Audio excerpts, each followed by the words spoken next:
1810 local फेऱ्यांचं वेळापत्रक विस्कळीत होऊन प्रवाशांचे हाल होण्याची शक्यता आहे। अक्षय भाटकर आपल्याला अधिक अपडेट देईल। अक्षय, सीसीटीव्ही वरून नेमका वाद काय आहे, तो चिघळतोय का आणि जर मोटरमन्सनी अतिरिक्त सेवा दिली नाही तर त्याचा रेल्वेच्या वेळापत्रकावर कसा परिणाम होईल?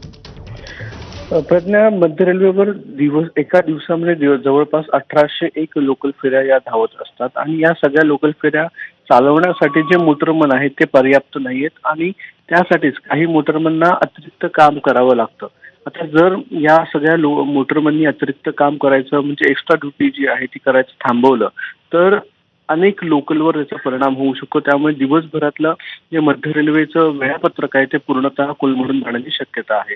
आता हा वाद नेमका काय आहे तर अतिरिक्त ड्युटी करण्याचं या सगळ्या मोटरमननी जी आहे ती आधीच त्या संदर्भात तक्रार केली होती।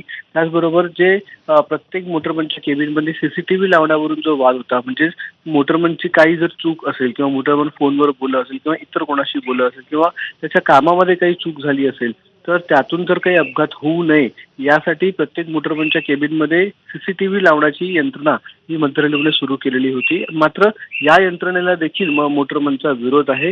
हे सीसीटीव्ही बसवू नये यासाठी त्यांनी एक डेडलाईन दिलेली होती मध्य रेल्वे प्रशासनाला। मात्र ती डेडलाईन उलटून देखील अजूनही हा निर्णय जो आहे तो मागे घेण्यात आलेला नाहीये आणि त्यामुळेच सगळ्या मोटरमननी आता या अतिरिक्त ड्युटी जी आहे ती करणं थांबवण्याचं जाहीर केलेलं आहे। सोमवारी याचा सगळ्यात मोठा परिणाम जाणवू शकतो आणि सोमवारी ज्यावेळी पीक अवरमध्ये गाड्या निघतील त्यावेळी जर अतिरिक्त ड्युटी केली नाही मोटरमनने तर याचा खूप मोठा परिणाम हा दिवसभराच्या वेळापत्रकावर मध्य रेल्वेच्या होण्याची शक्यता आहे।